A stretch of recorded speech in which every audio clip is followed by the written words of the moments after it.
Okay there, singing world. This video will offer Italian pronunciation help for the aria Selve amiche by Antonio Caldara. We will explore the tips and tricks to help you sing without accent and also discuss the proper open and closed vowels and other non-phonetic things such as phrasal doubling and assimilation. Before we do that, please direct your attention to the description of the video below. You'll see that I've given you the text, and what I've done for you is written out only the things that are not phonetic, such as the closed and open E's, the closed and open O's, and assimilation and phrasal doubling. And I believe this aria has no assimilation, so you'll have to watch one of my other videos where that actually occurs. This doesn't happen in this aria. There's only one phrasal doubling. Now, if you're new to phrasal doubling, by the end of this video, you'll have an idea what I'm talking about. So we'll break it down step by step. Also in the description box there are various links to my websites. Check them out, my Facebook fan page, and also to the RAI pronunciation dictionary. If you type into search engine RAIDOP, you can go to the site and you can type in any word. There'll be a playback button and native Italian speaker on that playback. It's a great site. Check it out if you have a chance. So what we'll do first is very short text. We will read the entire text, and then I'll go through word by word and go through a lot of the formulas to get you sounding like a native Italian, and also go through a lot of the mistakes that I hear either in audition or performance. Okay, so here is the entire text first. Selve amiche, selve amiche, ombrose piante, Fido albɛrgo del mio core, Chiɛde a voi quest'alma amante, qualche pace al suo dolore. Short and sweet, right? Not a lot of words to go through in this one. Okay, so in the first word, so we have E, which is a non-phonetic vowel in Italian. So E's make two sounds. So it's either closed or open. So the closed form of E is like A, as in hey. And the open form is as in head. So in this case, in this word, it's A, right? So the difference between English hey and Italian A is that in English, we have a glide. So what do I mean by that? Well, our jaw will glide to another vowel. So if we say hey, eventually we end up on an E vowel and our jaw moves. In Italian, that doesn't happen.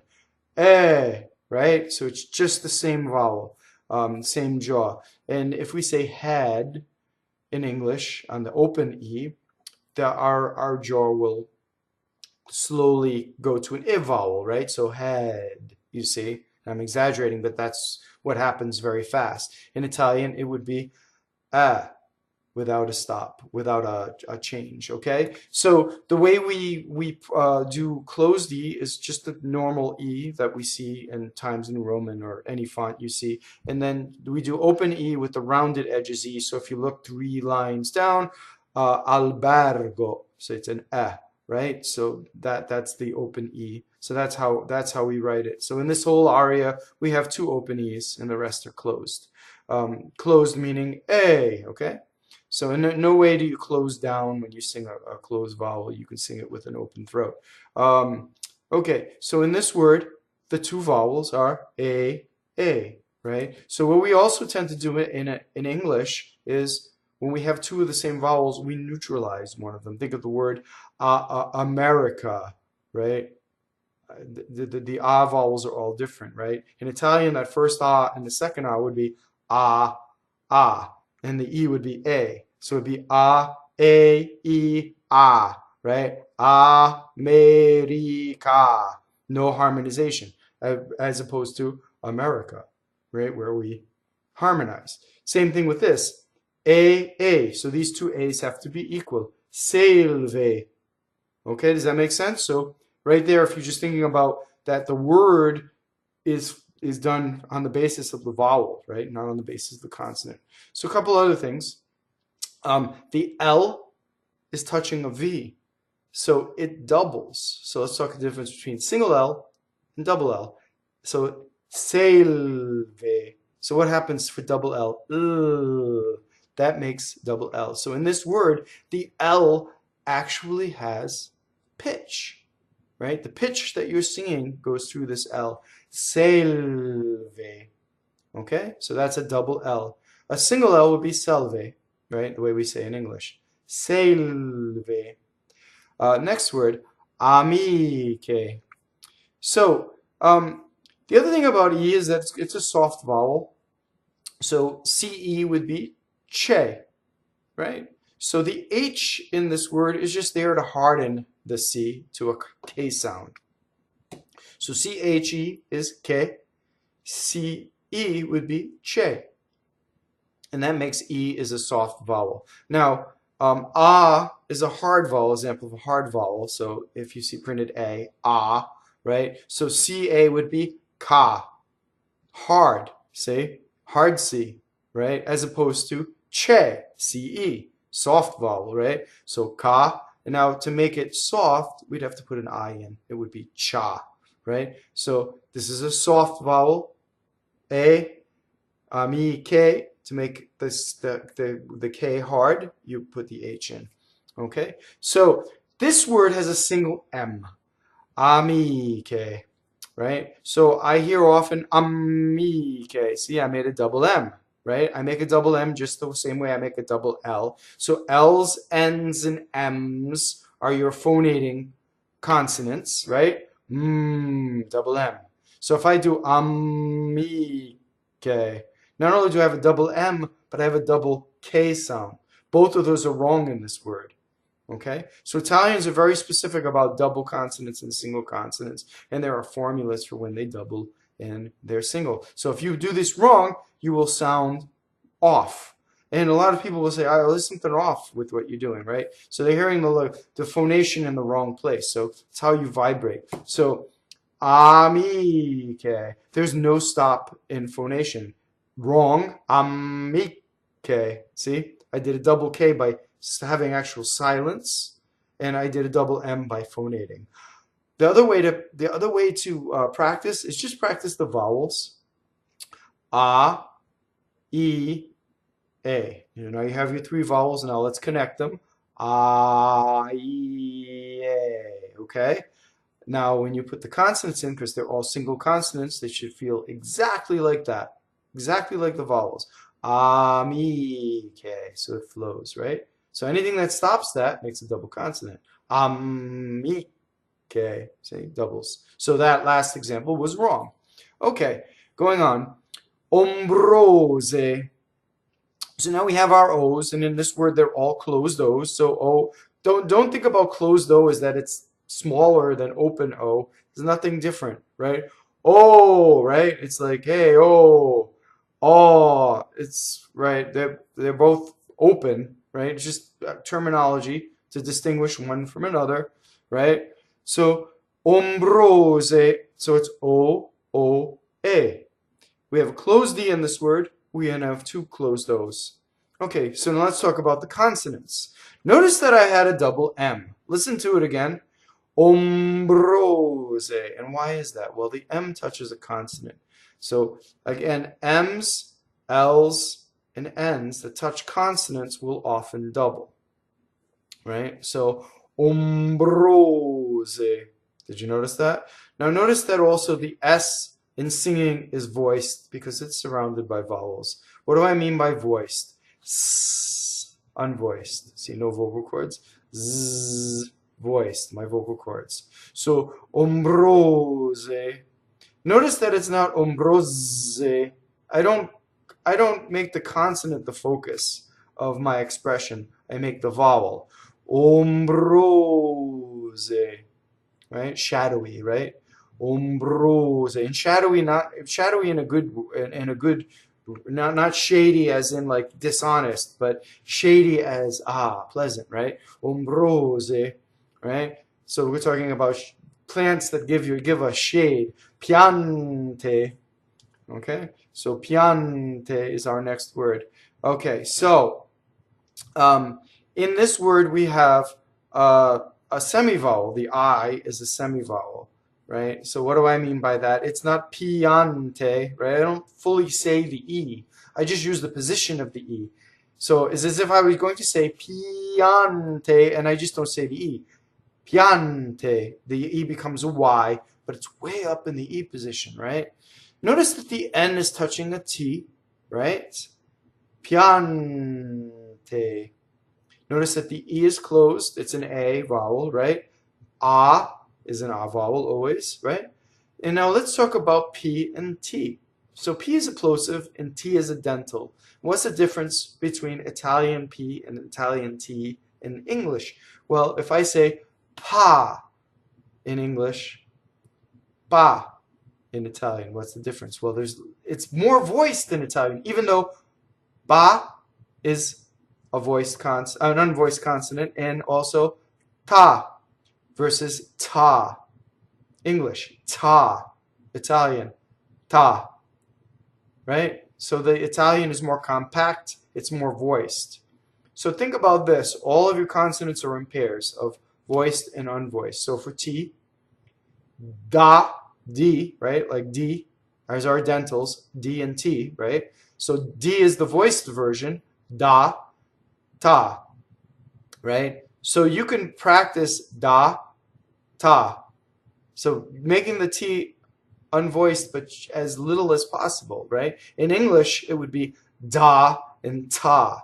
Lots of air through those D's, right? And think about P is the same as B, right? So made with the lips, right? Pa, ba. Pa, ba. But not pa, ba, right? Not air going through. So that's another thing you can practice, right? So even if you were to say biande, and I used both the voiced ones, I used the B in place of the P and the D in place of the T, just to get the feeling of how voiced that is, right? So you say biande, now you say piante. Very just at the point where those consonants become unvoiced. So I hope that helps you. Going on, Fido. It's not Fido. It's not the name of a dog. Fido. E, O. So E vowel, I is always E. O is closed in this case. Fido. Okay? So albɛrgo is the next. So let's talk about R. R rolls when it touches a consonant. Okay? So it can have a consonant on either side of it. As long as a consonant is next to it, touching it, it rolls. And it has the pitch of what you're singing on it. If it's surrounded by vowels, it does not roll, it flips. So if you look a couple words down, cɔre, it's not cɔre, it's cɔre, re, re. So I just do one single flip of the R, surrounded by vowels. So that's your rule for R. Another thing about R is that it does not influence our vowel. Our vowels are influenced by nothing. They are just R, right? So a, r. In English, it would go like, if it were an open E vowel, like we would do air. We would make it sound like chair, and the R would chew into it that way, right? That doesn't happen. Or, you take an A vowel. In Italian, it would be far, right? And in English, it would be far. The R would slowly work its way into that vowel. So that does not happen in Italian. There's no harmonization. Notice AL, that the L touches the B. So again, it doubles, right? Albɛrgo. Notice that, right? So the L going into the B, and then the open E, rolled R, and then closed O. DEL is Dale, right? Open E. A, Dale. Del mio cor. So now mio, io, tuo, suo, all the possessive pronouns and the word for I, they're technically they're technically one syllable. You often see them on one note, but you actually have to sing two notes to do it. And it's a longer vowel with a semivowel, right? So mio, the first vowel is longer than it's not mio, right? It's not a semivowel that way. It's mio. Next word, cɔre. A is your vowel. Cɔre. Cɔre. Heart, right? You'll see it in this form, cuore, with an U before the A. It's the same word, right? And it's still an open O. Notice that the E is closed. So let's talk about stress and how it affects open E and closed E, and open O and closed O. Now, if a word is on, if an E vowel or an O vowel is on an unstressed syllable, so there's one stress, in this word cɔre, the accent is on cɔre, right? That's where the stress of the word is. The E is on the unstressed syllable. So all E's and O's that form on the unstressed syllable are closed. They're either A or O, right? There are no exceptions to that. So if you look throughout the whole aria, every single E or an O that's on the non-stress of the word is a closed vowel. It is only the stressed vowels you have to worry about. And the bad news is the stressed vowel can either be open or closed, and there are no rules, and you have to memorize it. So, one way to do it is just mark your, I persuade my clients to mark only the stressed vowels, because the unstressed are closed, and then the stressed vowels you only have to mark when they're open. Otherwise, it's phonetic, right? It's because the closed vowel is actually phonetic, right? So, if you look at cɔre, the open vowel is on the stress, right? And the same thing happens on the next word, Chiɛde. So notice that I is a soft vowel, right? So ci would be chi. C, you need the H to make it hard, so it's ki, and then chiɛde. So now the E becomes a semivowel before the E. Often in a word where an E is preceded by a semivowel, it opens. Not always, but a lot, right? And in this verb, it happens. Chiɛde. Notice that there's one D. It's not chiɛde, it's chiɛde. Okay, closed E at the end, open E on the stress, right? So now our next word is a monosyllable, and it happens to be a strong monosyllable. You heard me talk about phrasal doubling, and this is the only phrasal doubling in the entire piece. What you need is a strong monosyllable, and a is a strong monosyllable. So monosyllables are either strong or weak. Most of them are strong, and what happens is a strong monosyllable will cause the next word to have a double consonant. So if you look at this word, look at the next, the V, I've written out two V's. So you'd say vvoi, vvoi. You see? Now, what's the difference between vvoi and vvoi? The V is just a little stronger, right? So V and double B do not stop phonation. Now, you also have to memorize which consonants, when they double, stop phonation, and which ones glide through and vibrate through the consonant, right? So double L's we've already done. You've noticed that they don't stop phonation, right? So or double M's, or when we had albɛrgo, see, there was no stop in phonation. You just hold the tongue in position to make a double L. V is the same, vvoi. You see? You don't go vvoi. Now, there are some consonants where you stop, like the word for everything, tutto, is a double T. Tutto, and I stop phonation to make the double T. Now, you don't have any double T's in this aria, so you can save that for another video. But in this case, vvoi, you see, double V. Next word, quest'alma. So now we have a closed E, and QU is questo, is a hard, all right? It's like it's just like a C and up before a hard vowel, right? Questa, except for there's a W semivowel for QU, right? Questa. So the difficulty in an English speaker seeing a W in IPA is that we'll do it from our native speaking position, which is a lot lower than a U. So let me elaborate on this, right? So if you think about welcome, welcome, you're down there, welcome, welcome. But if you're an Italian and you said the word welcome in English, you'd say welcome. You see, ooh, you start from ooh, right? And we technically start from ooh for a W, right? How do you make a W? Welcome, right? Now, you don't say the ooh so pronouncedly, right? You say welcome. but it's down, welcome. But if you thought, ooh, welcome, right? Now you'd have a pretty strong accent. You know, you wouldn't sound like a native English speaker, but that's where the questo is. Ooh, right? Now we don't say the ooh, we just go to the position of the ooh. So remember that in Italian, the semivowel takes whatever the position of the vowel is, and then you start off from there without saying the vowel, right? Questo. Does that make sense? Alma.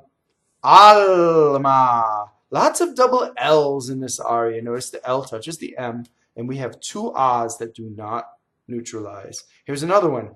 Amante. So this is a good word because the first M is surrounded by vowels. Consonants that are surrounded by vowels are single consonants. Consonants that touch other consonants often do something or double, right? So, amante. So they either assimilate or they double, right? So there's no assimilation in this aria. You'll have to check out one of my other videos to see assimilation in action. But in this one, this N doubles. Why? Because it touches the T, right? The M does not double. So it would be wrong for me to say amante. See how wrong that sounds, right? Why does that sound wrong? Because I double the M. Amante. So you have to be as careful to not double things that are not doubled, right? Next word. Now remember, this is a QU, so you're going to be U, qualche, qualche. So what happens? We have an L that touches a K, right? QU is Q, semivowel.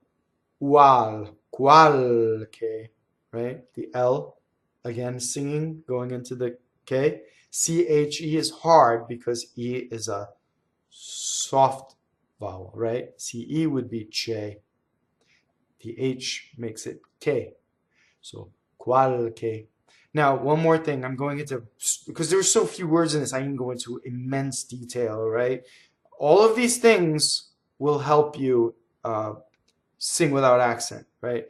Think about a K in English, right? If I said it with an English accent, qualche, right?